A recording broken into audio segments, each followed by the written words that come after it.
అవును. జగన్ ని టార్గెట్ చేయడం బిగిన్ చేశాక రెండు జరిగినాయి. ఉమ్, నెంబర్ వన్, వాళ్ళ అమ్మాయి మీదన భారీగా అప్పట్లో పుంకాను కథనాలు వచ్చినాయి.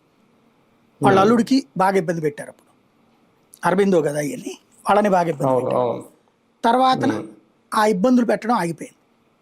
ఉమ్, అంటే తన కుటుంబం జోలికి వెళ్ళడం ఆగిపోయింది. డబ్బులు ఏదో కట్టించడం అంటే ఉమ్, కూడా చాలా తక్కువ అమౌంట్. చివరికి కోర్టే అవును. ఏందో అంత తక్కువ కట్టించుకున్నారని అడిగింది కదా, దానికి అవును. కూడా ఇంత కట్టించండి అని చెప్పింది కదా. అది చాలా చిన్న అమౌంట్ ఓవరాల్గా చూస్తే.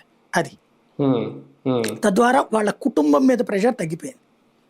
ఉమ్, రెండవది, లిక్కర్ కుంభకోణం అని ఈయన చెప్తే రాజకేశ్వర రెడ్డి దగ్గర నుంచి వాళ్ళందరినీ జైల్లో వేశారు కదా.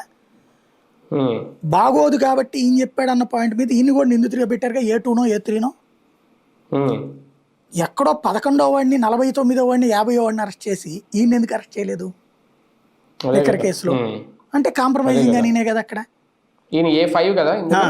ఉమ్, దాంట్లో అదే అండి. అవును. ఆయన్ని ఉమ్, సేవ్ చేసేసారు కదా ఆ పాయింట్ ఆఫ్ వ్యూలో అదే అండి. అదే అన్నది అదే ఇక్కడ అవును. వైసీపీకి ఉన్న ఫీడ్బ్యాక్.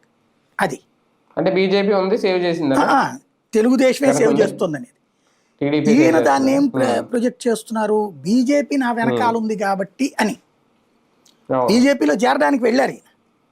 అయితే అవును. బీజేపీ వాళ్ళు ఇప్పుడే వద్దన్నారు. ఎందుకని? చంద్రబాబు ఉమ్, నాయుడు ఒక ఉమ్, ఫార్ములా పెట్టింది ఏంటంటే, ఏ ఉమ్, పార్టీలో చేరాలన్నా సరే ముగ్గురం కూర్చుని మాట్లాడదాం అన్నారు. ఉమ్. కానీ తెలుగుదేశంలో చేరే